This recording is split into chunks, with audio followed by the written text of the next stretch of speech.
Je ne mens jamais parce que je suis un homme brave, parce que je suis un homme digne. Je ne triche jamais parce que j'ai de la conscience. Tu fais bien, Queenie, de rappeler qu'il y a aussi un homme derrière cette posture, cette aura. Bonjour à tous et bienvenue dans ce nouvel épisode de Rapology. Aujourd'hui, nous recevons une légende vivante, un artiste qui, depuis Kisangani jusqu'aux plus grandes scènes du monde, a marqué l'histoire de la musique africaine. Créateur du quartier latin, père spirituel de générations entières d'artistes, premier Congolais à remplir Bercy, plusieurs fois couronné aux Cora Awards, honoré en Afrique, en Europe et jusqu'aux États-Unis, son nom traverse les décennies et sa voix traverse les frontières. Ce soir, c'est un moment exceptionnel. Il prépare son grand retour en Europe après plus de 15 ans d'absence pour un concert événement le 6 septembre à l'ING Arena. Il est l'icône de la rumba moderne, le roi du ndombolo, le quadracoraman et certains le surnomment même le GOAT, mesdames et messieurs, Koffi Olomide. Bonsoir. Bonsoir, Queenie. Très gentil le propos. J'aime beaucoup. Merci. Tu as aimé l'analyse du parcours? Mais ça, c'est tout toi. C'est bien, merci. Et en 46 ans de carrière, c'était pas facile de réussir à essayer de résumer tout ce que tu as pu accomplir. Tu as du mérite. Tu as du mérite. Mais le plus dur pour moi, c'était d'être honoré d'être reçu ici, chez toi. Mais c'est vraiment... C'était inespéré. C'est un plaisir partagé parce que faut savoir que j'ai grandi avec tes musiques parce que nos parents t'écoutaient tous, donc on a grandi avec ta musique et jamais j'aurais pensé qu'un jour je serais assise ici à côté de toi, donc merci de me faire cet honneur. C'est moi qui ne pouvais pas croire que j'aurais pu être assis à côté de toi. On va se flatter jusqu'au Koffi. Merci de cet accueil fantastique, merci. Alors, on va parler... pour commencer, de cette date qui arrive, le 6 septembre prochain, l'ING Arena, après plus de 15 ans. Tout le monde connaît un petit peu l'actualité. On sait que tu as eu plusieurs dates qui ont été annulées, malheureusement. Et là, cette date, elle va enfin se faire. Est-ce qu'il y a une certaine pression? Quand même, oui. Et quand tu me dis ça, tout de suite, je pense au bourgmestre de Bruxelles, à la municipalité de Bruxelles, M. Philippe Claus, à qui je dois une fière chandelle, à qui je dois dire toute ma gratitude sincère. Il paraît qu'il y a des gens qui en doutent. Comme bourgmestre de Bruxelles et comme président de l'ING Arena, je peux vous dire que ce concert, il va bien avoir lieu. Et donc, n'hésitez pas, venez en nombre, parce que ça va être exceptionnel. Et là, oui, le concert aura lieu. Je peux le dire, on peut le dire. Ceux qui étaient sceptiques, et je les comprends, peuvent maintenant prendre leurs billets, peuvent s'apprêter à prêter leur tenue blanche pour être à ce concert qui me tient à cœur. Moi, ce serait une espèce de concert de libération. Parce que j'étais privé de faire mon métier, justement, pendant 15 ans, 16 ans même. Et là, enfin, je vais pouvoir chanter pour cette personne, pour ces personnes à qui je serai toujours redevable. Ces personnes qui ont tout fait, qui m'ont porté, qui m'ont supporté et qui ont fait que je sois le GOAT, ce qu'on appelle aujourd'hui le GOAT. Bon, j'ai le parcours qui est le mien, les gens connaissent. J'ai quand même 27 albums qui ont récolté pas mal de succès. J'ai eu avec le quartier latin, j'ai fait tout ce que tout le monde sait. Mais il y a eu ce qu'il y a eu et puis... là, enfin, le 6 septembre, à Bruxelles, je vais refaire mon métier, je vais chanter, je vais distiller de l'amour. Et je demande à toutes les personnes qui viendront vraiment de venir prêts pour un échange d'amour. J'aimerais voir le leur, mais le mien, c'est garanti. Ça sera à travers les chansons. C'est ça pour toi la musique, un échange, un partage d'amour? Exactement. Chanter pour moi, c'est un peu faire l'amour, quoi. C'est vraiment, je peux pas chanter si je ne ressens pas. Chanter, c'est laisser parler mon cœur. C'est aimer. Donc, et les gens, je pense, le savent. Alors tout à l'heure, tu disais, on m'a empêché de faire mon métier pendant 15 ans. Finalement, qu'est-ce qui t'en a empêché? Qui t'en a empêché? Les circonstances de la vie, disons ça comme ça, pour ne pas entrer dans un truc polémique, tout ça. Mais moi, mon bonheur, c'est que j'ai été accusé à tort et je suis heureux de ce que j'ai été accusé et que la justice m'a été rendue, j'ai été acquitté, blanchi, innocenté, sans avoir fait une minute même de garde à vue. Voilà, je suis assez fier de moi pour mes enfants, pour mes fans, pour mes amis, pour ceux qui aiment Koffi Olomide, pour ceux qui aiment la justice, ceux qui aiment la vérité, la loyauté. Alors, après plus de 15 ans, j'imagine que ça doit bouillonner en toi, cette envie de remonter sur scène. J'ai envie d'y être, mais j'ai aussi le trac parce que j'ai perdu un peu pas vraiment, mais en Europe, j'ai perdu un peu l'habitude de ces scènes. Et là, c'est quand même 20 mètres sur 14, je crois, avec des décors, etc., des lumières. Et je pense au bout de 3, 4, 5 minutes, je vais être dans le bar. Voilà. Et je demande au public qui sera là de tout faire pour que je sois le plus vite possible dans le bar, pour que je leur produise le meilleur de moi-même. Alors ce concert, bien entendu, tu ne seras pas seul. Quartier Latin International Ouais. Et Cindy Lecœur. Est-ce qu'il y a d'autres surprises peut-être? Ah oui, j'ai des invités surprises.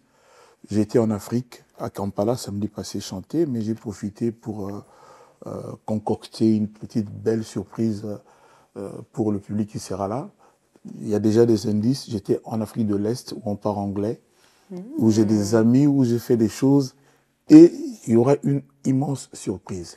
Mais à part ça, il y a des jeunes talentueux en Belgique, parce que je suis en Belgique, je respecte mes collègues, quand bien même c'est des jeunes, tout ça, de la Belgique, et j'ai pris mon téléphone, je les ai appelés. Je ne peux pas encore dire le nom, mais je pense qu'il y aura les personnes qui feront le déplacement repartiront avec le cœur plein de bonheur. Waouh, donc une scène qui s'annonce épique. Oui, on peut dire ça comme ça. Alors, pour continuer à parler un petit peu de tes concerts... Mais il y a aussi des gens comme Inos B, le jeune Inos. Il y a un jeune que j'adore, qui a un talent incroyable, qui s'appelle Gali Galvey.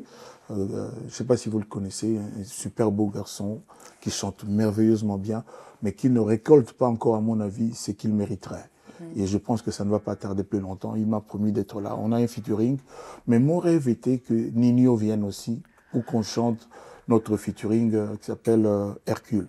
Une magnifique belle chanson, mais un certain Barclay m'a dit que lui, il est suffisamment puissant pour casser les barrières. C'est vrai qu'on dit souvent que Barclay, c'est l'homme qui a le bras long. On verra si le bras est assez long et s'il arrive jusqu'à Nino. En tout cas, je pense que... pas parler des choses qui sont longues à la télé. C'est coquine, hein. Là, c'est toi, pour le coup. C'est moi, écoute, mais il coule pas. Alors, ici, l'occasion de te recevoir, c'est pour parler de ce concert, bien entendu, mais c'est aussi un moment où je pense qu'on peut échanger parce que tu as une histoire, je pense, assez incroyable qui peut aussi inspirer beaucoup de gens. Et ce serait chouette aussi de se balader aussi un petit peu dans ton parcours. Libre à toi. Alors, on va commencer déjà par... on va pas commencer par le début, on va commencer par la partie concert parce qu'on est dedans. Tu es le premier à remplir Bercy. Il y avait eu un débat sur Rapology parce que je me rappelle, j'avais parlé de ça avec Werason et puis dans les commentaires, c'est même pas Wera ou quoi, c'est dans les commentaires, on voit que les gens, oh non, c'est lui qui a fait en premier, c'est lui qui a fait en premier. Finalement, qui a rempli en premier ce fameux Bercy? C'est au public de répondre. Ça, c'est des questions qui ne méritent pas d'être.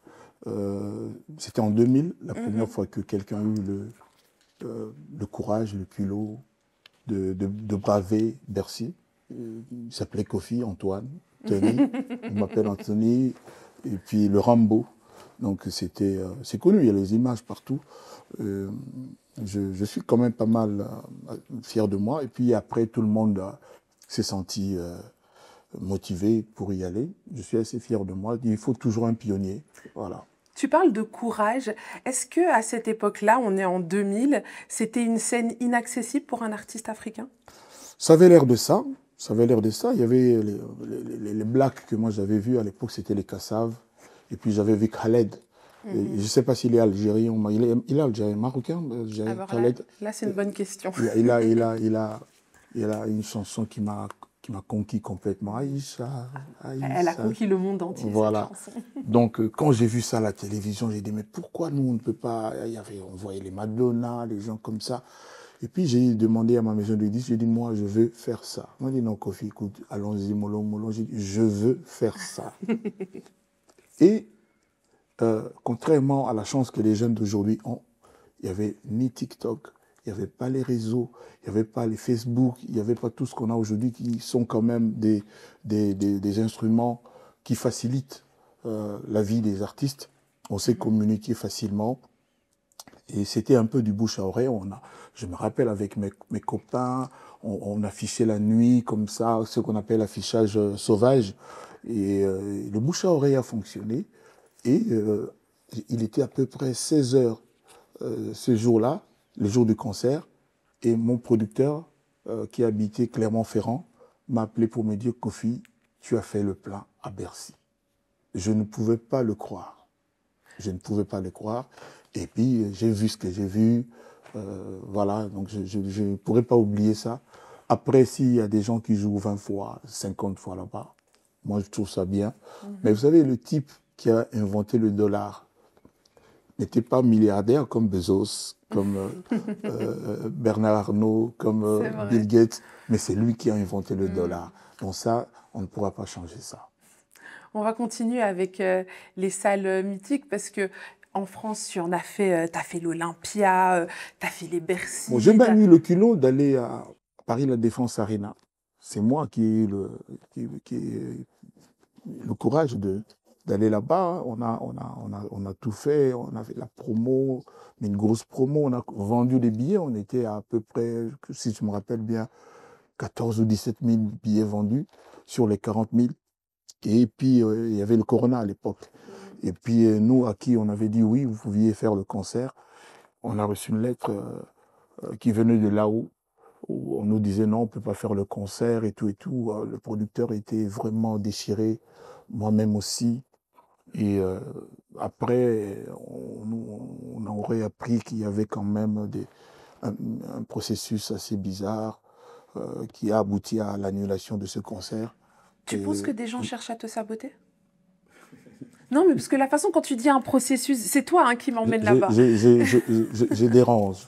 Tu sais, la carrière qui est la mienne, le parcours, le long parcours qui est le mien. Je croyais que tu n'aimais pas parler des choses longues. Je t'en parle pas. Je dis, le parcours qui est le mien dérange beaucoup. J'ai dit un jour que si je n'avais pas été Kofi, moi-même, j'en voudrais à Kofi, juste parce qu'il est Kofi, juste parce qu'il a fait ce qu'il a fait.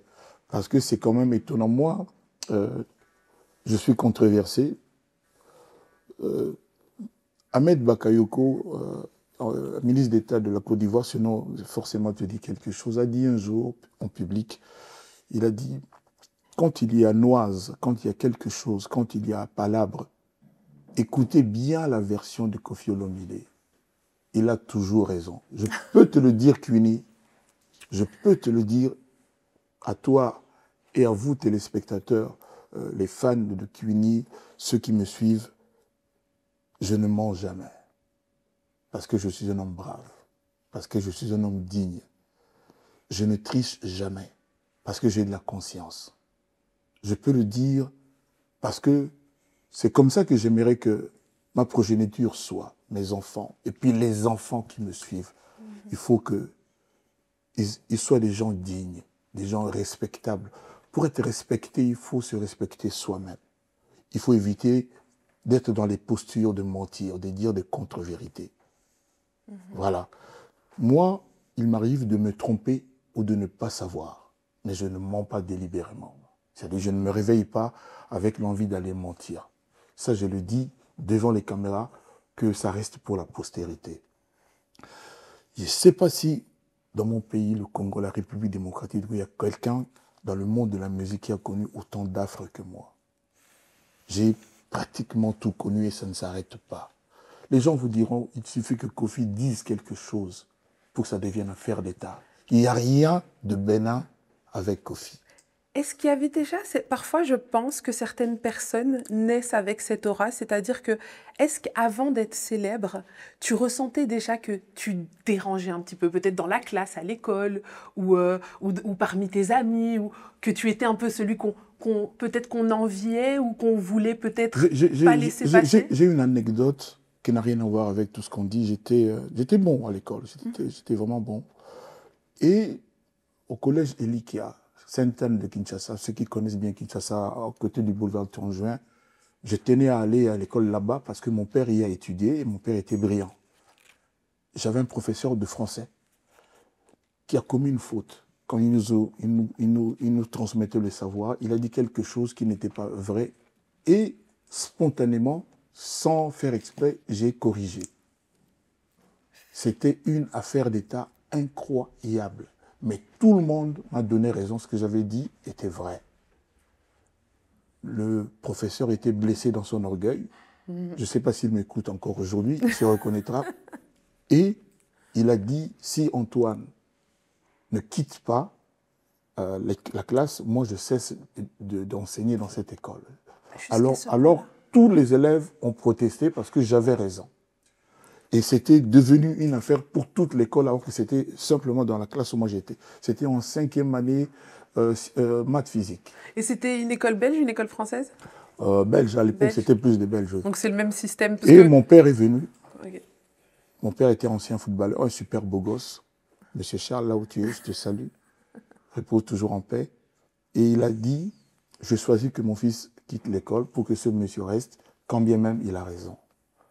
Et c'est la seule fois que j'ai redoublé de classe en 5e humanitaire maths physique. Je suis allé à l'Athénée de Lingouala. C'était pratiquement vers la fin de l'année.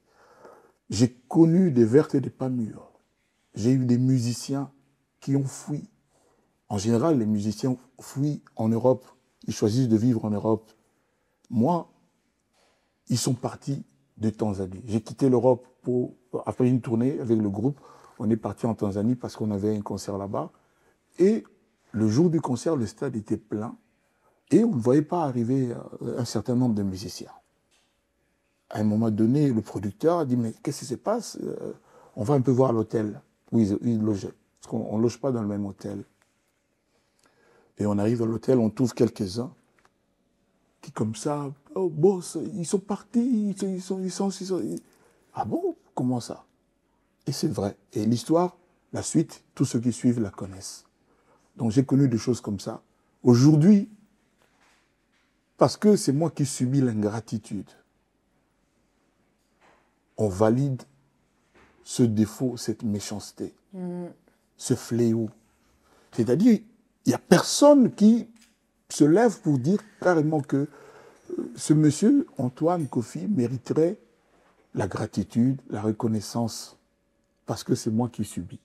Tu sais, je pense que tu as l'air solide. Tu sais, quand quelqu'un a l'air solide, toi, quand on te voit, on voit la carrière, on voit l'homme, on voit aussi l'aura, l'image, ce que tu représentes. Et je pense que les gens oublient qu'il y a un homme. Et je pense que les gens oublient qu'il y a aussi un homme, un être humain derrière... Tu fais bien, Cuny, de rappeler qu'il y a aussi un homme. Derrière cette posture, cette aura, hein, ce charisme. Tu fais bien de le rappeler. Mais bon, moi, je vis avec. Je fais avec. Je ne suis pas là en deuil permanent, en train de larmoyer. Non, je raconte mon parcours. Je ne dis plus que c'est long, mais je raconte mon parcours. je dis un peu comme ça. Je passe du coq à l'âne et puis voilà quoi. Alors, je remarque que souvent en interview, tu cites beaucoup ton papa. On sent une certaine, même une très très grande admiration pour cet homme. Qu'est-ce que tu gardes de ton père comme leçon, comme enseignement de vie, comme dans ce qu'il t'a appris? C'est la droiture, c'est la loyauté. Ce monsieur a bravé la faim, voire la famine, a bravé les jours sans, mais en restant digne. Il n'a jamais cherché à mettre dans ses poches ce qui n'était pas à lui. Il a travaillé dur. J'ai aimé quand il a vendu sa maison, sa petite maison qu'il avait dans un quartier de Kini qui s'appelle Lemba, pour sa femme, ma mère. Parce que ma mère voulait faire le commerce, etc. Et il a vendu sa voiture, sa maison. Mon père, c'était un monsieur, il ne parlait pas beaucoup. Il était beau. On m'appelle Vienne Bogart. Mais mon père, c'était vraiment un bel homme. C'était un sportif. Il a fait la natation. C'était un tombeur, mais grave. Et donc ta On maman, lui courait. Oui, maman était... elle avait du fil à retordre, des soucis à se faire. Non, pas comme ça. Maman était folle amoureuse de son homme. Et je la comprends, je la comprends. Et il nous a élevés dans la droiture, dans la sobriété et dans l'esprit d'excellence. Mon père me manquera toujours. Et je fais tout pour que là où il est, il se dise, tiens, Antoine, j'en suis fier. Voilà. Tu sais, au début, quand je voulais commencer la musique, parce que je commençais, moi, guitariste. Je suis guitariste à la base. C'était terrible. Il y a eu 3-4 guitares cassées, et puis tous ceux qui étaient du monde de la musique n'étaient pas vraiment les bienvenus. Mais c'était un monsieur courtois, c'était pas toujours les bienvenus. Mais bon, il me dit, avant que tu fasses ces histoires, parce qu'à l'époque, ça faisait pas bon genre d'être musicien. Personne n'acceptait facilement que sa fille soit l'épouse d'un type du monde de la musique. Et on pouvait comprendre parce que les gens de la musique à l'époque négligeaient un peu le côté scolaire. Ils ne pensaient pas que c'était bien de passer sur le banc de l'école. Et puis, ils étaient catalogués fumeurs, buveurs, coureurs de jupons. Ils vivaient légèrement. Le monde de la nuit. C'était la réputation. C'est pas moi qui dis, c'est la réputation qu'il y avait. Je sais pas si c'était vrai ou si c'était comme ça. C'est comme ça que mon père a tout fait pour éviter cela à ses enfants. Il m'a dit, Antoine, tu dois me ramener un diplôme universitaire avant de tremper dans le monde de la musique. Et je suis assez fier d'avoir réussi. J'ai été d'abord à l'école PEC de Genève, en Suisse. Et puis j'ai sollicité d'être, après mon diplôme, mon baccalauréat, j'ai sollicité d'être admis à l'université en France. La France à l'époque, c'était vraiment le rêve suprême. Et puis j'ai été admis à l'université de Bordeaux, où j'ai décroché mon petit diplôme qui reste un motif de fierté pour moi, pour mes enfants, que je salue. Je leur dis, c'est bien d'avoir été à l'école quand même un moment. Ces études, tu les as fait pour rendre fiers tes parents ou par accomplissement personnel? J'étais un très très bon élève. Partout où je passais, j'étais parmi les excellents. Et donc, j'aimais ça. J'ai toujours aimé ça. J'écrivais beaucoup, j'ai des poèmes et des poèmes. Et puis, mon père, je savais que c'était un devoir. Une fois, j'étais 7e, je crois, je ne me rappelle plus. Tu sais, les proclamations, premier de la classe, deuxième, moi j'étais 7e. C'est là, parce que habituellement, j'étais parmi les 3-4 premiers. Et là, j'étais 7e. Mais c'était un drame chez moi à la maison, terrible. Et j'ai compris, puis je me suis rattrapé, et puis ça s'est très bien terminé. Voilà. Alors, tu as parlé de la France, que c'est un petit peu, c'était l'Eldorado, l'endroit où on voulait aller. Toi, tu as commencé, quand tu es arrivé en Europe, par la Suisse. Par la Suisse, oui. Et tu racontes aussi que ta maman s'est sacrifiée pour que tu puisses y aller. Maman a mis, j'ai la chair des poules tout de suite dès que je prononce son nom. Cette femme, c'est vraiment une super femme. Elle a quelque chose de plus. Elle a jamais montré qu'elle a été triste, qu'elle souffrait, que quelque chose n'allait pas. Elle ne voulait jamais qu'on voit ça. Et puis, quand je lui ai dit, parce que j'étais étudiant à l'université de Kinshasa, au campus de Kinshasa, je lui ai dit un jour en rentrant, maman, moi j'ai mal aux pieds, j'y vais à pied, des fois je fais le bus, des fois je resquillais, je fraudais. Et puis je mangeais les beignets de cette dame que je salue, qui était magnifique avec du poto-poto. Et je salue cette maman au campus de Kinshasa. Et puis j'étais en propédeutique, maths physique. Et puis un jour je lui ai dit, maman, franchement, moi si je ne vais pas en Europe, ça va aller mal pour mes études. Parce qu'on savait que j'aimais les études. Ma mère avait à l'époque le grand luxe, c'est-à-dire elle avait une voiture Peugeot 504 avec le chauffeur. Elle était derrière assise, elle allait. C'était une grande commerçante, elle avait l'essence de ça. Et toutes les femmes au marché l'aimaient. Toutes les femmes, elle était une fédératrice incroyable. Ma mère a vendu sa voiture. Ma mère a vendu sa voiture pour que j'aille en Europe. Je n'oublierai jamais. Quand je pense à ça, j'ai des larmes. Quel trait de caractère de ta maman tu as pris?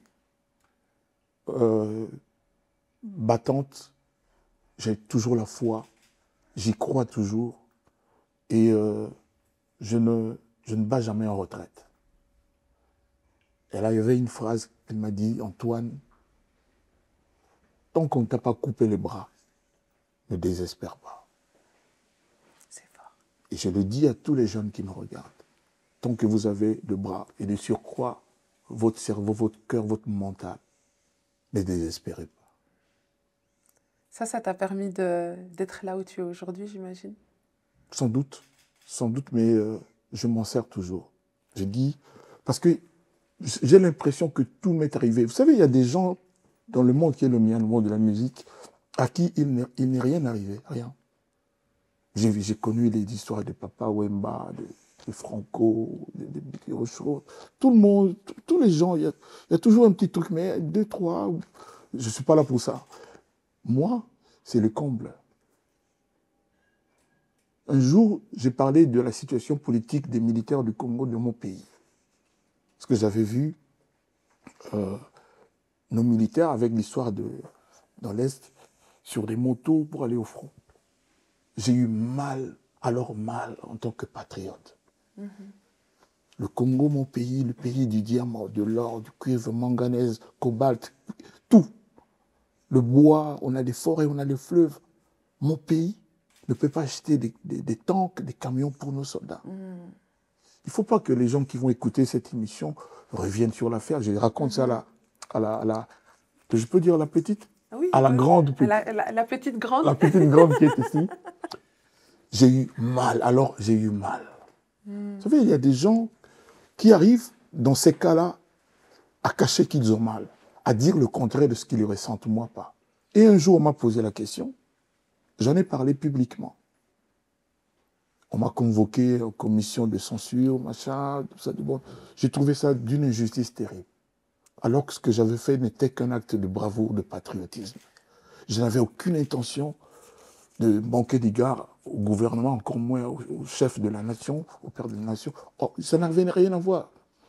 On aurait pu se servir de ce que j'avais dit pour faire avancer les choses, pour donner des moyens à nos soldats, pour défendre vaillamment le pays. C'est tout. Parce que souvent, les conseillers ne disent pas au chef la vraie vérité. Ils ont peur de ceci et de cela. Et je suis même devenu un peu leur bête noire. Moi, je profite aujourd'hui pour dire au père de la nation, des Kofi Olomide, il y en a, qu'il regarde bien, il verra que ce sont ses ministres, ses conseillers. Moi, j'aime le Congo, mais alors profondément.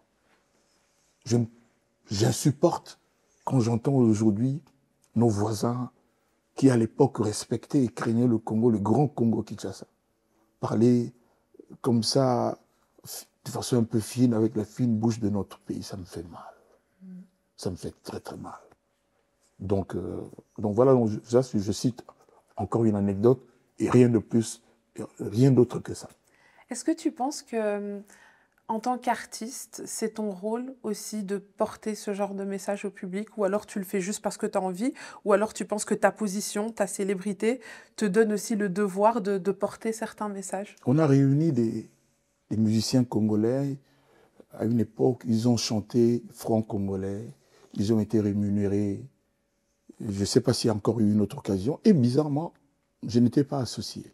Je n'ai jamais su pourquoi. Et puis moi, j'ai fait une chanson qui s'appelle « Affaire d'État ». Je n'ai pas reçu un franc de quiconque. Je l'ai fait en conscience. Je l'ai fait par l'amour de mes compatriotes, pour l'amour de mon pays. J'ai encore une autre qui s'appelle « Elelo ». Et regardez l'album Platinium. Il y a une chanson qui s'appelle Elele où je parle de mes compatriotes et de la souffrance des Congolais. Je le fais par amour, pas par ambition politique. Mais si on me demande d'y aller, je pense que je vais bien servir le pays. Je vais peut-être devenir une espèce d'exemple d'électron libre dont beaucoup vont se servir pour qu'on corrige certains comportements, certaines postures, certaines attitudes. Je pense pouvoir le dire humblement, par amour de mon pays. On peut être ministre et continuer d'habiter chez soi. Venir en jean, en t-shirt, en chemise, faire le travail. Parce que c'est un travail rémunéré. Il ne faut pas que ceux-là qui ont les rênes du pouvoir dans notre pays, ceux qu'on nomme ministres et tout, pensent qu'ils ont tout le pouvoir sur la vie des gens, qu'ils peuvent faire ce qu'ils veulent. Non. C'est une mission à accomplir. Et puis voilà. Après ceci, je ne dis plus rien. J'invite les gens le 6 septembre à ce concert qui me tient à cœur, cher Cuny. Et c'est vrai que c'est important de le rappeler, le 6 septembre à l'ING Arena. Après 15 ans, tu reviens en Belgique. Voilà. Est-ce que tu as une histoire particulière aussi avec la Belgique? C'est un pays aussi que tu connais bien. Une histoire avec la Belgique, mais je ne peux pas raconter. Hein. J'ai des histoires. Allez, fais-moi une petite confidence, une anecdote sur la Belgique que tu n'as jamais dit nulle part. Il y a eu une bagarre dans les loges pendant un de mes concerts entre deux filles, entre deux dames, très très belles, un peu comme toi. Elles se battaient pour toi? C'est ce qu'on m'a dit. Ça te va là? Ça me va. Ça, j'ai jamais raconté ça. Et ça s'est passé ici? Dans la salle Claridge. La salle Claridge, à l'époque, c'était juste après la Madeleine, une salle mythique à Bruxelles. Il y a eu une bagarre incroyable. Et comment est-ce que tu as géré la situation? On a dit que c'était fini. Ah, c'est juste un peu comme ça, tu m'en donnes pas plus. Ok, ok, je prends, merci. Voilà. Alors, moi, j'aimerais te poser une question. C'est quand tu es arrivé en Europe pour la première fois, tu te souviens de comment ça s'est passé? Parce qu'on est dans les années 70, si je ne me trompe pas, quand tu arrives. Oui, 76, 77. Ouais. Évidemment, j'arrive, j'étais un mec élégant, mince, j'étais vraiment effilé comme ça. Barclay à côté, il est gros, mais j'étais vraiment effilé, mais vraiment, déjà à l'époque, quand tu me voyais, c'était un jeune monsieur, mais vraiment, et puis, je suis venu vraiment comme à l'aventure. Et j'ai rencontré un Congolais, moi c'est Kofi, parce que mon nom était déjà un peu connu comme ça, parce que dans les chansons, et puis il m'a emmené chez des Congolais, j'ai passé la nuit là-bas, je pense que j'ai passé 2 ou 3 nuits, je remercie encore ses compatriotes. Et puis, à Genève, il y a des fêtes qu'on appelle les fêtes africaines là-bas. À l'époque, je ne sais pas si ça continue. Et dans ces fêtes, il y a toutes les nationalités blacks qui viennent, les Éthiopiens, les Congolais, les Angolais, les Zambiens, les Kenyans. On se rencontre dans ces fêtes-là. C'est vraiment un moment de grâce pour tout le monde. Et j'arrive, on m'a dit donc il faut aller à cette fête-là. J'arrive à la fête, mais j'étais, je ne sais pas, le plat qui manquait au buffet. Comment ça? Mais je te dis, j'étais adulé. Il y avait au minimum 7 ou 8 filles qui voulaient m'emmener chez elles tout de suite, quoi. Est-ce que tu aimais bien cette attention autour de toi, honnêtement? Ça te plaisait de voir toutes ces femmes Ce jour-là, oui, parce que je n'avais pas de toit. Je ne mangeais pas comme je voulais. Et je suis tombé sur... On m'a dit que celle-là, c'est la fille de telle. Et là, elle est bien installée, et tout ça. Et puis, je suis devenu Mario chez elle. Ah, t'es devenu un Mario, je l'avoue. Je suis devenu Mario. Elle allait au boulot. Et mais avant d'aller au boulot, tu veux manger quoi? Et puis moi, je restais dans l'appartement de luxe, en face de la poste de Genève, en diagonale, avec ma guitare. C'est là que j'ai fait peut-être 200, 300 chansons. J'étais tout le temps seul. Et elle allait, elle revenait, faisait à manger. Je ne savais pas comment elle faisait pour que je mange, mais je mangeais tous les jours. Et puis voilà, quoi. Donc, ça, c'est un moment crucial de ma vie. Et puis, j'ai déconné. J'ai rencontré une jeune Suissesse de couleur blanche, hein, je ne suis pas raciste, qui était vraiment belle, qui vraiment... Mais tu fais quoi là-bas? Moi, j'ai mieux. Et puis, voilà. Et puis voilà, quoi. J'ai l'impression que les femmes, ça a toujours été ton tendon d'Achille. Non, les femmes... Vous savez, il y a les hommes qui aiment les femmes et il y a les hommes que les femmes aiment. Et toi, tu es où? Dis-moi où tu es. J'ai ma petite idée. Bon, bah, restons avec ta petite idée. Toi, tu es une femme quoi, toi? C'est-à-dire? Toi, tu dragues? Moi, je ne drague pas. Moi. Tu dragues pas? Non. D'accord. Je ne sais pas draguer. Ah, nous sommes deux alors. Alors, Kofi, on va parler aussi un petit peu de ta musique. Alors, on sait que... Mais moi, je dois dire quand même merci à la gente féminine parce que c'est 80% de ce que j'ai réussi dans la musique. Mes chansons, c'est l'amour, c'est les belles femmes. J'ai pour la première fois distillé le terme diva pour parler de la femme. J'ai dit diva pour la première fois. Puis aujourd'hui, on rencontre des divas, etc. Là, dernièrement, j'ai fait chanter Cindy Lecœur et Géry. Donc voilà, diva bien-aimée, laisse-moi t'aimer, ma plus belle chanson d'amour, c'est toi. Voilà, des choses comme ça. Ah. Ouais. En fait, tu charmes avec ta voix. Tu ne dragues pas, mais tu chantes pour draguer. Non, moi je chante, hein, moi je chante. Et je suis un perfectionniste, hein, on te dira. J'aime perfectionner, j'ai de la rigueur, j'aime que les choses soient bien. Et c'est dans tout ce que je fais, dans ma veste, dans ma montre, voilà. Donc je suis comme ça, donc voilà. Alors on va parler un petit peu de ton parcours musical. Oui. Alors je vais être totalement sincère avec toi. Moi, la musique congolaise, c'est la musique de mes parents. Tu sais, nous, quand on était petits, on allait aux fêtes et on savait que les musiques, les lois, les choses, ça passait. Et nous, on aimait bien, on dansait dessus. Mais à un moment, on disait quand même, bon, mettez-nous un peu Sean Paul, hein, mettez-nous un peu... Tu vois, on était un petit peu de cette génération. Et puis, on a grandi. Et quand on réécoutait ces sons-là, c'est devenu une Madeleine de Proust. Ça nous a rappelé notre enfance. Et j'ai l'impression qu'il y a eu comme un deuxième amour, tu vois, qui est arrivé pour la musique congolaise. Donc, je n'ai pas une grande expertise, mais de mon observation, je vois que les grands artistes congolais sont souvent issus d'un orchestre, d'un groupe, comme par exemple le Quartier Latin, qui a vu naître de grands artistes, hein, Fally, Ferré et d'autres. Soleil Wanga. Voilà, énormément de grands artistes. Les Rages. Mais toi, j'ai l'impression que tu n'as jamais voulu être affilié à un orchestre. Tu as été proche de Papa Wemba, de son orchestre, etc. Mais tu n'as jamais été... vraiment affilié à un orchestre? Non, j'ai jamais travaillé pour quelqu'un, moi, dans ma vie. C'est Dieu qui programme. C'est pas moi. Quand j'ai fini mes études, mon mémoire de fin d'études était la commercialisation des matières minières du Congo, un atout pour le pays. C'était le sujet. Et j'étais prédestiné à travailler à la Gécamine, à la MIBA, etc. Mais j'ai aussi postulé à Quilingo, aux compagnies sucrières, dont j'étais dans la commercialisation, dans le domaine du commerce.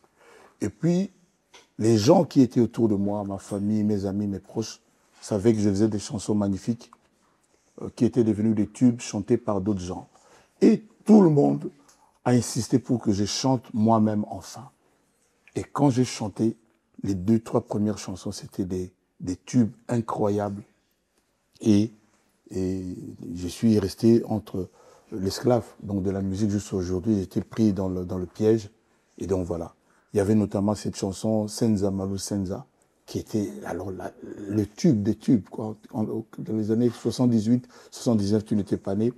Et ça m'a vraiment... Je ne pouvais plus faire autrement.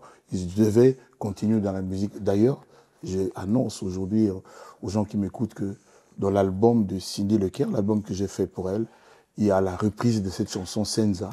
Et c'est une super belle chanson, un super beau texte. Mais la façon de chanter de cette dame, c'est incroyable. Les gens vont vraiment être étouffés de bonheur. Alors, Moi, j'avais envie de parler de Cindy Lecœur un peu plus tard, mais tu me pousses depuis tout à l'heure, tu l'as dit. Surtout qu'il ne nous reste plus beaucoup de temps. Je vais te poser cette question. Est-ce que tu peux nous raconter, parce qu'on sent une admiration presque pour cette femme. À chaque fois que tu en parles, énormément de respect, tu la valorises, il y a une vraie admiration. J'aimerais savoir Tu m'as déjà entendu parler d'une femme sans respect? Attends, non. Ça n'est jamais arrivé. C'est pas ce que je dis. Mais quand tu parles de Cindy Lecœur, il y a une émotion qui émane de toi. Tu sais, Cindy, comme on me permet de le dire, je suis heureux d'être passé sur sa route et vice-versa. Parce que on n'aurait pas eu cette fée. On serait passé à côté du bonheur, en fait. Aujourd'hui, tu vas fouiller dans les fins fonds des terroirs de notre pays ou d'autres pays, il n'y a personne qui n'aime pas Cindy. Il n'y a personne qui n'aime pas sa voix. Je suis sûr que Céline Dion, là où elle est, elle voudrait la rencontrer. Je suis certain, je mettrai ma main à couper. Et puis, le jour où je l'ai rencontrée, on me dira que c'est une fille qui chantait un peu pour tout le monde, pour des miettes, qui faisait des chœurs pour des gens, soi-disant des frères, tout ça, là, je le dis sans méchanceté, hein, des frères, des musiques chrétiennes, etc. Mais elle était toujours, comme je l'ai rencontrée ces jours-là, je lui ai dit, tu mérites beaucoup mieux, après l'avoir écouté chanter pour moi. Je lui ai dit, tu mérites beaucoup mieux. Et puis j'ai voulu voir là où elle habitait, parce que je l'avais vue, maintenant je voulais voir là où elle habitait. Et elle a compris. Elle n'a pas voulu que je voie. Et le fait qu'elle le refuse, j'ai compris aussi beaucoup de choses. C'est là que j'ai décidé que je ferais d'elle ce que les gens voient aujourd'hui. C'est Dieu, c'est sa voix, mais c'est quand même aussi le vouloir de Koffi Olomide. Parce que les gens qui étaient avec elle, c'est des gens talentueux, c'est des super bons musiciens, mais qui n'avaient pas le vouloir, qui ne voulaient rien pour elle, qui voulaient juste exploiter sa belle voix. Et je vous fais la promesse, aujourd'hui ici, dans Apologie, que c'est la Koffi Olomide au féminin. Tu penses que sa carrière va égaler la tienne? Attends d'écouter son album qui va sortir. Et surtout, viens le 6 au concert. J'ai des chansons, j'ai un plan que j'ai concocté pour elle. Tu sais, elle chante la rumba, elle chante la musique congolaise, comme personne. Mais si tu l'écoutes chanter Whitney Houston, si tu l'écoutes chanter Céline Dion, tu vas comprendre. C'est pas donné à tout le monde. Tu peux mettre à l'épreuve des chanteuses et tu vas voir. Elle et moi, on s'amuse souvent à chanter si tu crois que c'est tout. Ah, tu fais Garou et elle fait Céline. Attends, je donne des vacances à mon cœur, un peu de repos. Et elle fait Céline Dion. Mais on a envie de comment on appelle ça, remixer, de refaire cette chanson. Mais on finira par le faire. Il y a aussi une chanson de Nana Mouskouri, je ne révèle pas encore, qu'elle va chanter. Moi, je vais lui demander, je vais lui faire chanter ça. Ah ben on a hâte de voir, parce que ça s'annonce épique. Je te dis, ouais. Moi, j'aimerais te poser une question. Est-ce que tu es d'abord tombé amoureux de l'artiste ou de la femme?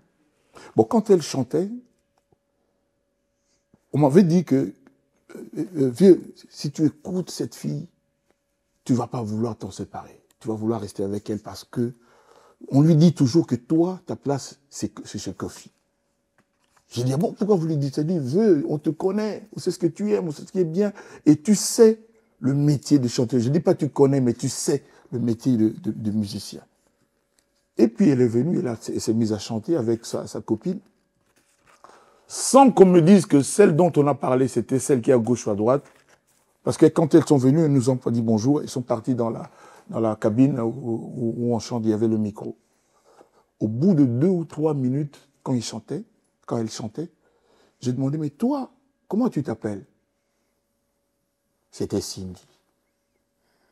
Sans qu'on m'ait dit que c'est elle. Moi, j'ai écouté pendant 2 minutes, je dis, toi, tu t'appelles comment?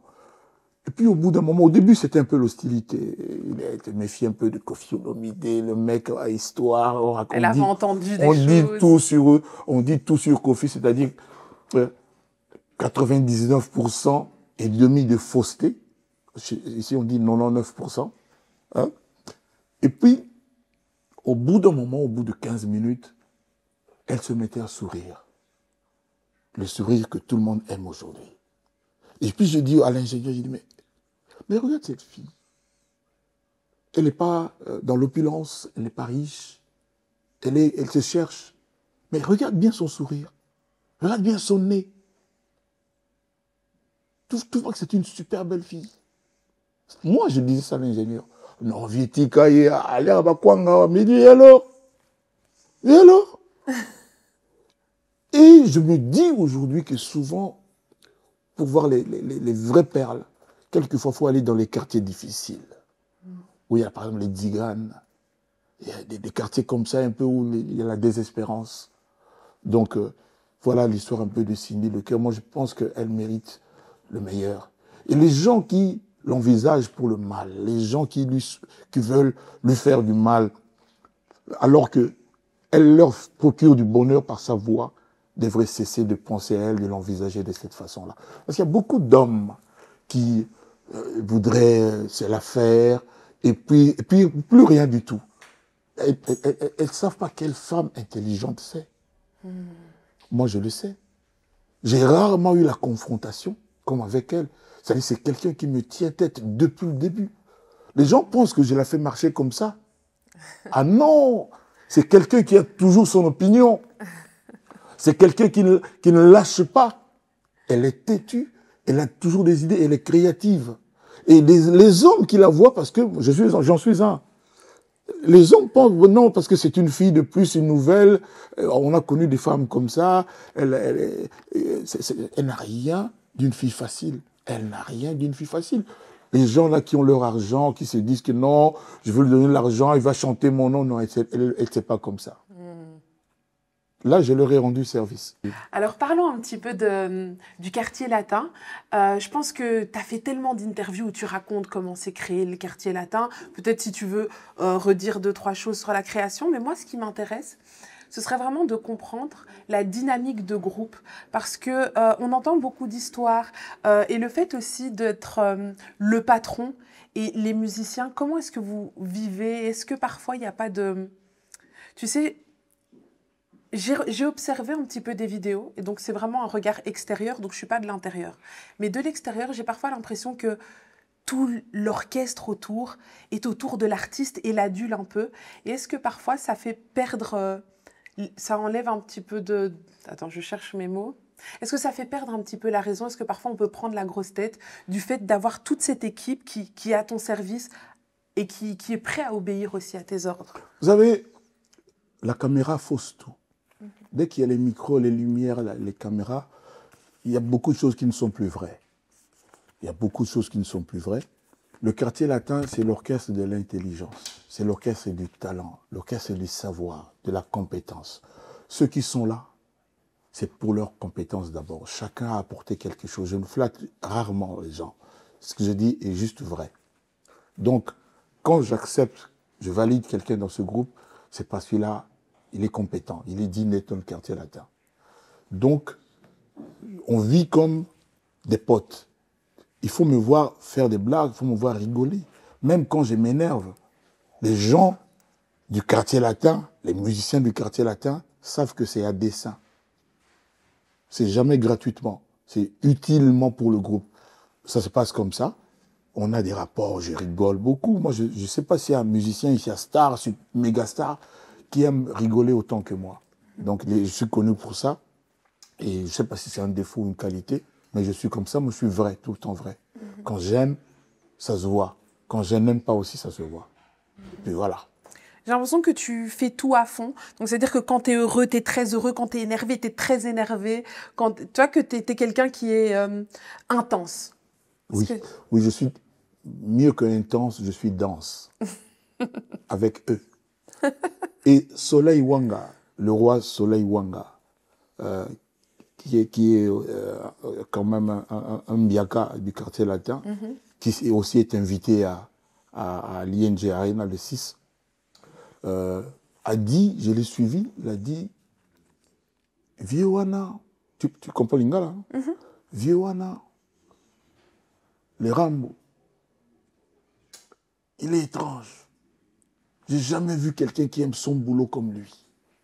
J'ai jamais vu quelqu'un qui est passionné de ce qu'il fait comme lui. Mais quand il est au studio, quand il travaille, tu croirais que c'est sa première chanson. Il met toujours le meilleur de lui-même dans tout ce qu'il fait. C'est un garçon intelligent, Soleil. C'est quelqu'un qui a tout résumé, qui m'a compris. Mais aujourd'hui, quand je travaille, par exemple, les chansons que Cindy chante, mais elle-même, des fois, me dit, mais écoute, bébé, ça va, on peut... Je sais pas faire autrement, quoi. Et je pense que plus ça va dans l'âge, dans le temps, ça s'aggrave. Ça s'aggrave. Et les gens qui ont hâte de voir Kofi mourir, Kofi ne plus être là, ils auront des problèmes parce que moi, j'aime de plus en plus ce que j'ai fait et ce que j'ai à faire. Et j'ai toujours l'impression qu'il y a quelque chose que je n'ai pas fait, pas seulement une, peut-être 3, 4, 5. Donc, il faut avoir de la patience. Voilà. Alors moi, j'aimerais revenir, bon, c'est un sujet qui fait beaucoup parler sur les réseaux. Moi, l'idée ici, c'est pas de revenir sur la polémique, mais j'aimerais plutôt comparer deux situations. J'ai observé un petit peu la dynamique de la relation que tu avais avec Papa Wemba à l'époque. Tu disais souvent, c'était mon vieux. Tu vois, c'était l'ancien, lui, il était là avant toi. Et puis toi, tu es arrivé avec la fougue, la jeunesse, avec de la modernité. Et donc, ça se passait très bien. Et puis, à un moment, c'est souvent comme dans une relation père-fils. À un moment, le fils veut se rebeller et montrer au père que lui aussi est devenu un homme. Tu vois, j'ai l'impression que la dynamique du conflit qui t'a opposé avec Papa Wemba à l'époque, c'était ça. Tu vois, plus la jeunesse, la fraîcheur de la jeunesse et l'ancien qui veut garder son statut. Déjà, je veux rectifier un truc fondamental. Il n'y a pas de conflit. Et puis moi, je n'étais pas son fils, j'étais son petit. J'ai donné des chansons, j'ai beaucoup fait, j'ai beaucoup apporté à la star Papa Wemba, qui est mon vieux, mon yaya. Tout sauf son fils. Son fils, c'est les musiciens, le fils spirituel. Moi, ça aurait pu être même le contraire si il n'avait pas été plus âgé que moi, parce que moi, j'ai donné des chansons. Moi, j'ai apporté une culture, une espèce de façon de voir les choses, on dirait même une civilisation. Moi, je lui ai dit, par exemple, Papa Wemba, moi, je trouve que tu ne devrais plus parler en lingala, parce que lingala, c'est facile pour amener la vulgarité des choses comme ça. Je lui ai dit ça une fois, et il m'a donné raison. Donc, j'étais pas musicien professionnel, moi, j'étais étudiant, je rentrais pendant les vacances, et c'était mon vieux, c'était mon idole. J'adorais sa façon de se tenir, de faire les choses, de faire la musique, c'est tout. Et puis, quand les gens de son entourage, les flatteurs, les courtisans, quand j'ai voulu enregistrer pour la première fois une de mes chansons pour moi, c'est là que tout a commencé. Je ne devrais pas faire ça, moi je devais aller dans un bureau, je devais toujours continuer à être, on appelle ça quoi, nègre. Ouais, oui, je vois, mais j'aime pas ce mot. Moi non plus. On va plutôt dire le ghostwriter. Si tu veux. Voilà. Bon, mais en français, on dit quoi? Ça, c'est en anglais. Oui, je cherche allez. Bref, tout le monde a compris ce que je voulais dire. Le ghostwriter. Donc les ennuis, les problèmes, ça a commencé là. C'est à partir de là. Et puis, moi aussi, autour de moi, tout le monde a dit, mais tout le monde aime tes chansons. Tout le monde aime ta voix un peu rock, un peu nouvelle. Parce qu'à l'époque, chanter bien, c'était chanter dans les voix aiguës toujours. Moi, j'ai jamais compris ça. T'arrivais avec une voix grave. Avec ma voix naturelle. Ma voix naturelle je dis pas que ça devait absolument plaire à tout le monde. Mais j'ai chanté comme Dieu m'avait pourvu, avec ce dont Dieu m'avait pourvu. Donc, mais dans tous les milieux congolais, chanter, être bon chanteur, c'était chanter toujours dans les aigus, au perché. Moi, j'ai jamais été d'accord avec ça. Donc, l'entourage de Papa Wemba, il y a des vieux là, je le dis comme on dit chez nous, ils commençaient à m'en vouloir. Une fois, j'ai été agressé. Après, j'étais dans un concert de Viva la Musique à Matongui, puis j'étais pourchassé. J'ai fui la nuit vers 2-3 heures du matin. J'ai couru. Ils m'ont poursuivi pour me faire du mal. J'aurais pu perdre la vie ce jour-là. Je n'oublierai jamais. Donc, pour rien, parce que j'avais rien fait, juste parce que j'étais là, élégant, avec une fille encore, et puis voilà. Donc, Alors, moi, si j'ai abordé le sujet Papa Wemba, c'est parce que je voulais vraiment essayer de le comparer à une situation que tu vis aujourd'hui, parce que j'ai trouvé une analogie. Ça sert à rien. Moi, j'étais pas... Bon, Parce écoute, que moi, je te laisse pas finir. Tu vas comprendre. On ne peut pas comparer. Papa Wemba, c'était mon vieux. Moi, j'étais son fanatique. Je sais, son petit, il me disait, va, appelle la fille là, fais ça. Je le faisais.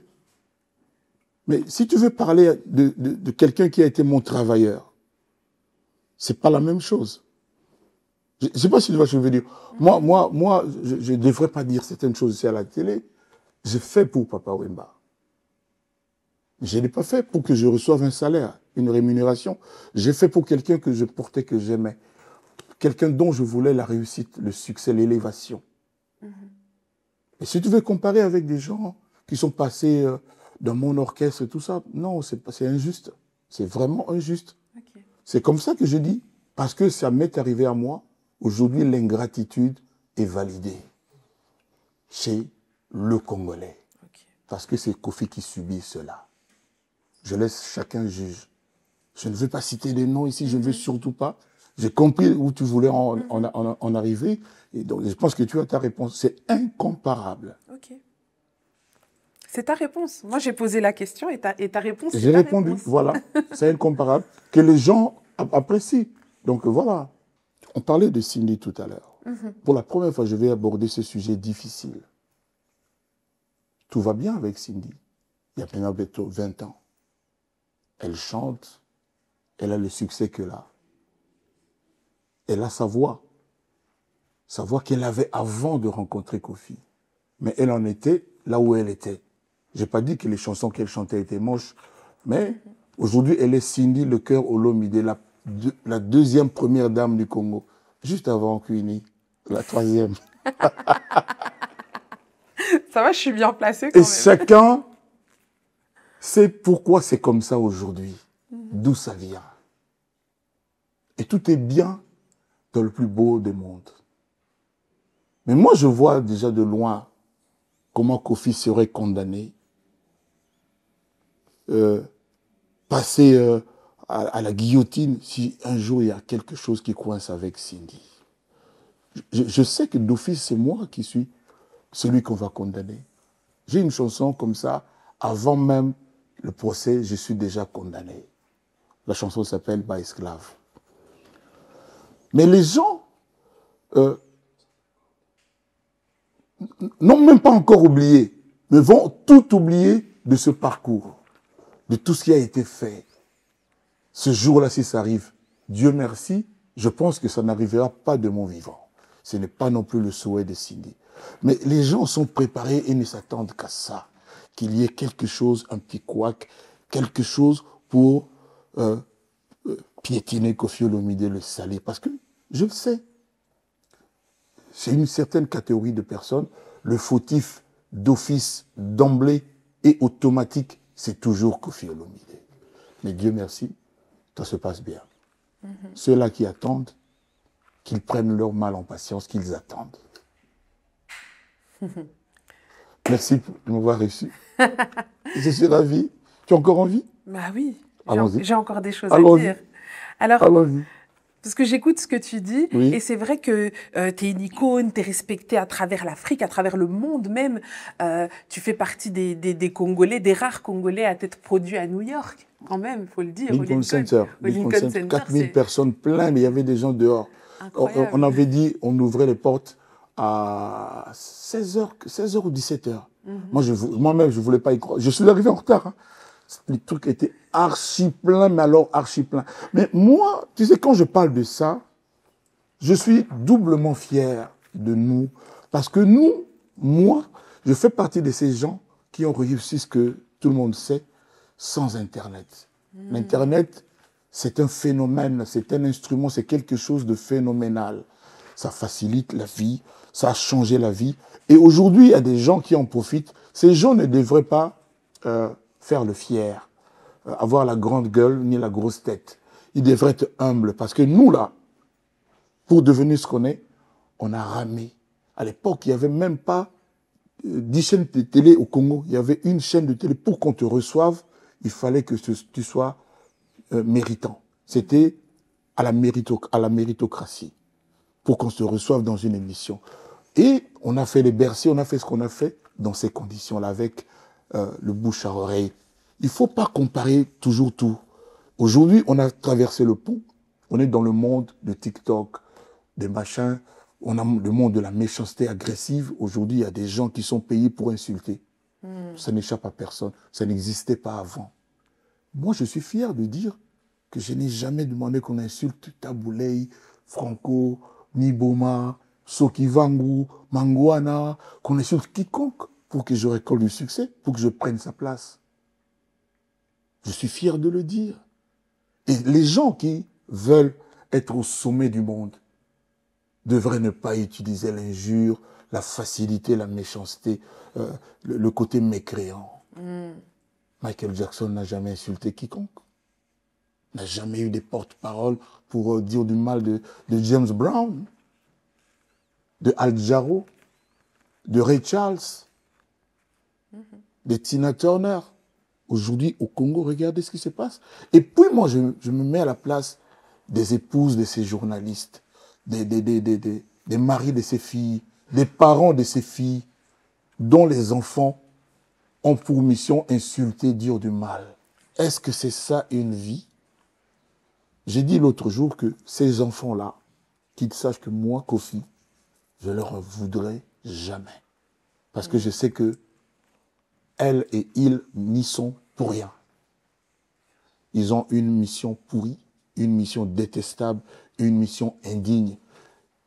Et je leur dis de demander un jour aux commanditaires, à ceux-là ou à ceux-là qui les payent pour faire ce sale boulot, de venir devant les caméras avoir suffisamment de couilles pour dire eux-mêmes leur saleté.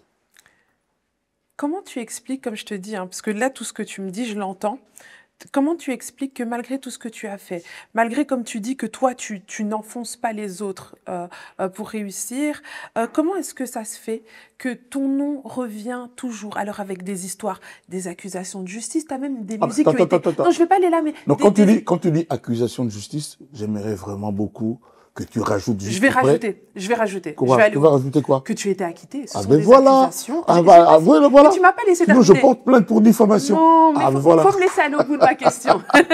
Non, mais je veux dire. Jamais je n'esterai en justice quelqu'un comme toi. Jamais.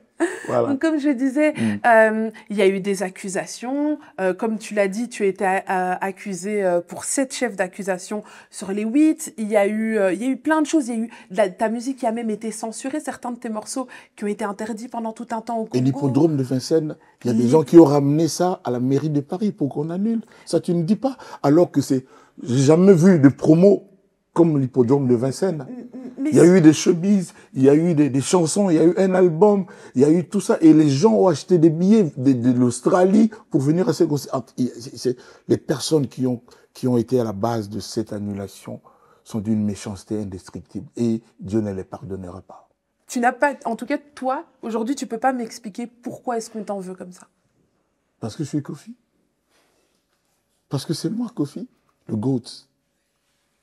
Parce que c'est moi, Kofi, le surpuissant. Donc, toutes les accusations mentent. Vous savez, les gens Mais je t'ai acquitté, comment on peut faire mieux? Non, mais après, non, pour la justice, mais il y a plein d'autres choses aussi, tu vois. Parce que il y a des gens qui, aujourd'hui, disent ce gars est un génie. Dans chaque société, il y a toujours quelqu'un comme ça. Dans le milieu de la Rolls-Royce, il y a M. Rolls, qui est un génie. M. Rolls, c'est un génie. Moi, il y a des gens qui le disent. Après que M. Mundabi Bob a dit que Kofi était le patron de la musique congolaise, c'est pas moi. Et c'est un prêtre qui a lu le testament de Mundabi dans une église, l'église Sacré-Cœur de Lingwala. Tu sais, mon oncle, qui est un grand fan de musique congolaise, m'a dit, il y a 3 grands paroliers au Congo. Tu sais qui il a cité?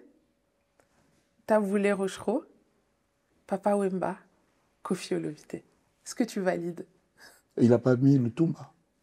Il a dit 3, il a cité ces 3-là. Tu valides pas? Il fallait mettre aussi.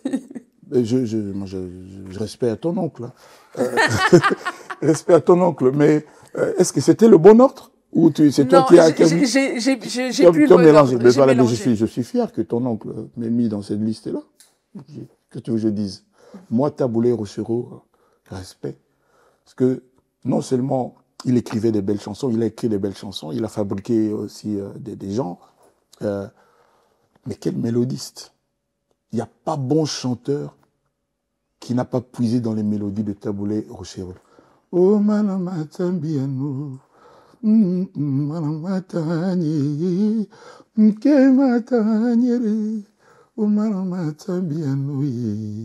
Ce type-là, qu'il repose vraiment en paix et respect éternel à lui, Taboulé Rochereau.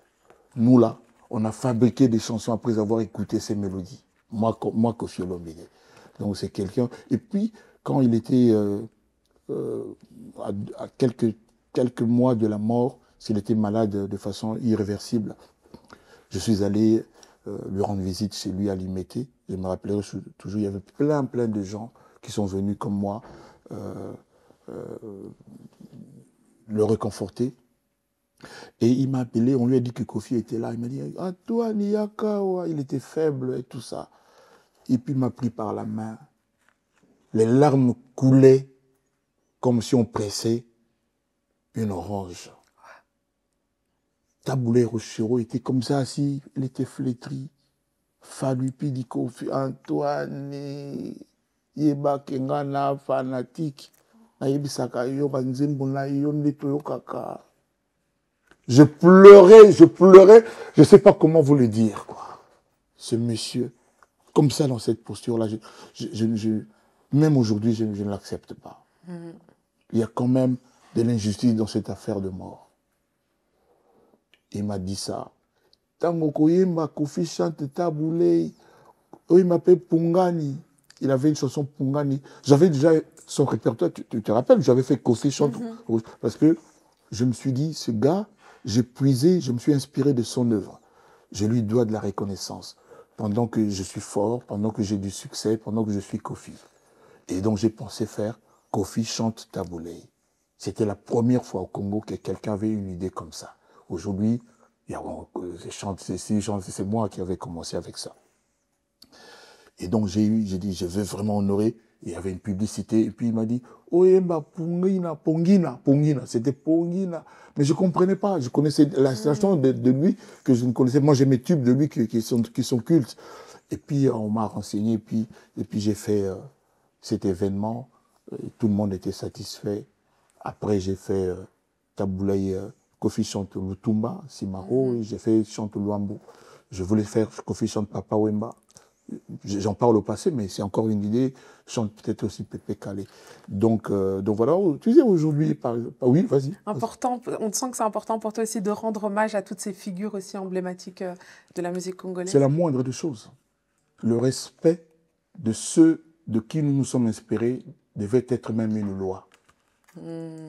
Moi, je dis toujours à Cindy, je dis à ceux qui sont autour de moi, il faut respecter ceux qui ont du vécu. Il faut respecter ceux qui ont du vécu. Il faut respecter l'ordre établi. Moi, j'ai vu Michael Jackson, le dieu de la musique mondiale planétaire, apporter une cape dorée à James Brown, qui était son idole. C'est-à-dire celui là où il a pris les mouvements de danse, c'est de lui qu'il a pris ça. Et j'ai vu faire ça. J'ai vu Drake honorer Lil Wayne. Et il y a des exemples, sont légion. Et tu sais ce que moi j'ai vu? Oui. Des tas d'artistes aussi honorer Koffi Olomide. Youssoupha dans Amapiano. J'écoute plus mes boucles, j'écoute Koffi Olomide. Booba qui dit légende vivante comme Koffi Olomide.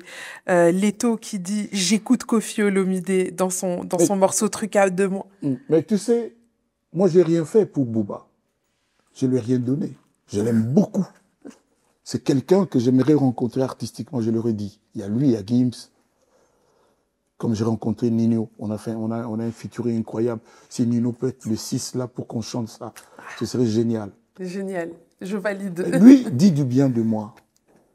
Mais ceux à qui j'ai fait quelque chose, à qui j'ai apporté quelque chose. Ils ne sont pas sur ta liste. Voilà. C'est ça le problème. Congolais. Que je répète? Répète si tu veux. C'est le Congolese problem. Et en lingala, ça donne quoi? Bozoba ya Congolais. Bololé ya Congolais. Yaouli ya Congolais. Ah, yaouli, ça je connaissais pas. Ah. Ça veut dire quoi? Yaouli, c'est un peu la même chose, Bozoba, Ah, ok. tout ça là. C'est-à-dire, tu as J'ai appris cité un là nouveau des mot. gens qui sont éminents, que moi je considère. Ils sont tous jeunes, plus jeunes que moi. Mais voilà. Et c'est comme ça que ça devrait se passer. Tu vois, moi, quand j'ai fait Kofi Chan Lutumba, quand je dis du bien de Papa, je ne dirais que du bien de Papa Wemba. Je ne dirais que du bien. Les gens ont tout fait pour essayer de flouer les vérités, pour essayer de créer des histoires. Je t'ai raconté qu'il n'y a jamais rien eu que, à part le fait que je me suis mis à chanter moi-même mes chansons. C'est tout. Il y a quelque chose dont j'ai oublié de parler tout à l'heure et je trouve que c'est important quand même de le citer. Tu es aussi le créateur du tchatcho. Ah, C'est ça. quoi le tchatcho? Tchatcho, c'est cette denrée artistique, culturelle, dont personne ne peut plus se passer. C'est la douceur, c'est la tendresse, c'est la qualité, c'est l'excellence permanente, c'est un état d'esprit. C'est ça, tchatcho. Est-ce que c'est un petit peu une modification du mot tchatcher ou pas du tout? Non, non, c'est comme Pas ça. Moi, j'ai écouté ça un jour, puis j'ai dit, ah, tchatcho. Et puis voilà, c'est le petit de la rumba. C'est le petit frère ou c'est... Hein, voilà, c'est humblement comme ça. Et puis, on m'a dit que Kofi, tu as du mérite. Tu es peut-être celui qui a, pour la première famille de la poésie en français dans des chansons lingala. C'est ça, tchatcho. J'ai mis de la douceur là où il y avait l'agressivité. Aujourd'hui, il y a des musiciens qui étaient champions en danse, mais qui aujourd'hui pratiquent la rumba, la tendresse. Parce que j'ai dit une fois, la musique, ce n'est pas seulement pour transpirer. Quand on parle souvent de la musique congolaise, on parle du soukous, du ndombolo. Moi, je m'insurge contre ça. Je ne suis pas tout à fait d'accord parce que la musique congolaise vise aussi le cœur des gens. Ah oui. Voilà. Et moi, c'est mon job, je suis le serviteur du cœur des gens. Et qui mieux qu'un Congolais pour chanter l'amour quand même? Voilà. Qui mieux qu'un Congolais? Peut-être Jacques Brel. Peut-être Jacques Brel. Peut-être lui. Il y a aussi quelques autres. Mais Jacques Brel, pour moi, c'est le top. Alors, on va aussi quand même parler de ton tout dernier projet, Goutte Intemporelle. Ouais. Mais au-delà de ça, 27 projets, des certifications à pleuvoir, 4 choras la même soirée, puis d'autres choras qui ont suivi les années, des disques d'or, des millions de vues, des millions de streams. Finalement, 46 ans de carrière, quand tu regardes en arrière, qu'est-ce que tu retiens de tout ça? Si tu devais retenir Je remercie le public de l'Afrique, d'abord, de mon pays. Je remercie le public. Moi, je te l'ai dit au début de notre entretien, je serai toujours redevable de ce public. Donc je lui dis merci. C'est comme ça que je compte sur lui le 6 septembre. Parce que j'ai envie de chanter, de rechanter dans des conditions d'aréna là. Voilà. Donc, sans le public, il n'y a rien. Sans le public, il n'y a absolument rien. Tu as même oublié, ils ont organisé un truc en Afrique du Sud. On voulait que le public directement choisisse l'artiste africain de la décennie. Okay. À l'époque, il n'y avait pas de tricherie. C'est-à-dire, on écrivait. Aujourd'hui, il y a des awards de tout genre et on sait comment ça se passe. Trafic d'influence? Je ne vais pas en parler longuement parce qu'on va dire que non, c'est ce qu'on fait. Voilà. Toi, tu as déjà dit trafic d'influence, ça suffit. Donc, on a demandé aux gens de tous les pays de choisir. Et j'étais celui qui a été choisi. Le deuxième avait moins de la moitié des voix qui m'étaient pourvues. Waouh. Ouais. J'étais l'artiste africain de la décennie. En Côte d'Ivoire, déjà, on avait décerné des awards, mon ami Constieka. Et moi, j'avais gagné, je pense, 2 awards comme ça, chanson de l'année, album de l'année. Et à la fin de la cérémonie, on a demandé à tout le monde, on a donné des bouts de papier pour écrire le plus méritant des awardés, si j'ose dire, de celui qui a gagné un award. Et celui qui gagnait avait un énorme prix, en espèces, en argent, que décernait l'ancien président de la Côte d'Ivoire, Feu Félix Houphouët-Boigny. Et j'étais celui-là. j'étais celui-là. Que des Donc accomplissements. c'est des moments que je n'oublierai pas. Mais quand même, le meilleur de mes awards, c'est mes enfants, c'est ma progéniture, c'est aussi le quartier latin, et surtout avec, aujourd'hui, celle qui va exploser, je vous le dis, parce qu'il va se passer des choses. Koffi Olomide féminin. Cindy Le Cœur Olomide. C'est à toi qui le dis. C'est toi qui le dis. Alors justement, tu parles de tes enfants. On sait souvent que nous, les filles, on a une relation particulière avec nos papas. Moi, je suis plus ou moins de la même génération que ta fille Didi Stone. Et je me demande toujours, qu'est-ce que ça représente pour un père de voir sa fille s'éloigner? Et s'éloigner de quoi? On sait qu'il y a eu, enfin pas s'éloigner, mais on sait qu'il y a eu des... Voilà, mais on a tous Internet, tu me poses la question. Mais tu l'as dit, c'est ma fille. Mhm. Comment je ferais pour cesser de la porter dans mon cœur? Ça, c'était pas ma question.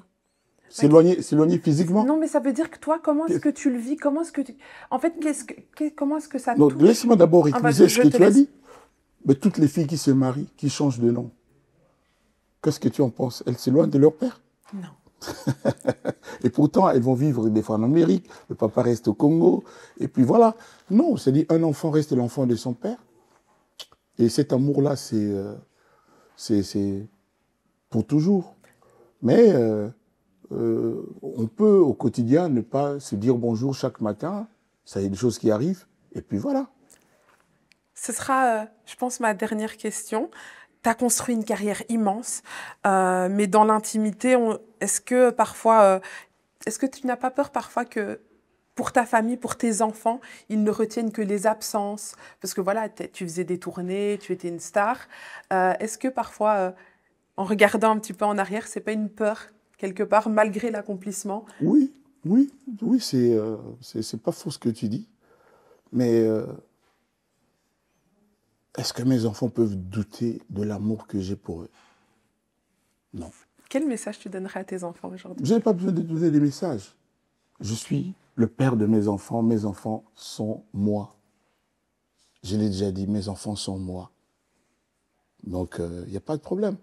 Et j'ai demandé à mes enfants, celles qui seront disponibles, mais je leur ai demandé, je leur ai dit ici, de venir à l'ING Arena, m'accompagner devant le public. C'est comme ça que moi je veux arriver sur scène. J'ai encore appelé Kenaya. Je dis à mes enfants, sans différence, je leur ai dit ici, j'aimerais beaucoup que ce soit eux qui me prennent par la main pour m'amener devant le public. Voilà. Ce serait une belle image. Voilà. Merci Koffi pour ce moment passé ensemble. Et on rappelle que ce 6 septembre, ça va se passer à l'ING Arena. Tu nous as promis des belles surprises. On sait déjà que tu seras accompagné du quartier latin international, de Cindy Le Cœur aussi. Quartier latin, mes soldats sont venus du Congo, ils sont à Bruxelles. Et aussi mes petits du quartier qu'on appelle Fashion, quartier latin Fashion, sont là aussi. Ils vont ensemble donner au public quelque chose d'explosif. Et pour terminer, j'aimerais vraiment redire merci à Philippe Claus, à Bertin Mampaka, au Centre culturel congolais de Bruxelles pour cette organisation. La députée Mouchebele, ce qu'elle a fait, vraiment, je n'oublierai pas. Bertin Mampaka aussi. Aujourd'hui, grâce à eux, j'ai découvert votre agence. BMP Agency. Voilà, avec des jeunes gens. Vous savez, les gens de mon âge ne rêvent que d'être entourés par les enfants comme vous. Quand je le dis, ce n'est pas péjoratif. Pas du tout. Parce que vous avez quand même, tu l'as dit toi-même, à peu près le même âge que mes enfants. Donc je suis vraiment un homme heureux. Et ça me motive, ça me donne envie d'y aller. J'ai vraiment, vraiment envie d'y aller. Donc merci Cuny, merci Barclay, merci à toute ton équipe. Je dis aussi mes trucs, merci à celui que j'appelle Cassius Clay et Dimitri. Hein. Dimitri Boré aussi. Oui, j'ai lui dit Dimitri. Il m'a dit qu'il va m'emmener, je peux le dire, il va m'emmener Paul. Pour ça, je dis Paul. On dit Paul. Je dis Paul. Quand ce sera sûr, on dira l'autre nom. Et puis l'autre là. Et ça serait bien qu'on puisse faire un bœuf. J'ai des invités incroyables. Je viens d'Afrique de l'Est, où on parle anglais, où on chante en anglais. Et il va y avoir une surprise, mais alors belle. Une surprise à qui tu as déjà fité? Oui. Ok. J'ai encore ma petite idée. Voilà. Donc vraiment, venez le 6, ça va être bien. Et beaucoup d'artistes français aussi avec qui tu as fité. Je pense à Gradure, Nazac, Black et tout. Oui. Il va falloir qu'on les déplace. Ils sont déjà prêts, c'est comment? Ah, mais je vais voir à quel point Barclay et Dimitri sont forts et puissants. C'est là que je vais les juger. C'est pas à moi de faire le reste. Moi, ce sont des gens que j'aime et je serai ravi de les voir là. En tout cas, c'était vraiment un plaisir de passer ce moment avec toi. En tout cas, nous, on sera là le 6 septembre à l'ING Arena pour vivre ce moment historique. Ça fait longtemps, je pense, que le public t'attend sur scène et on a hâte de voir ça. Moi aussi, je serai là. Ah ça, j'espère bien. Merci Queenie, merci infiniment.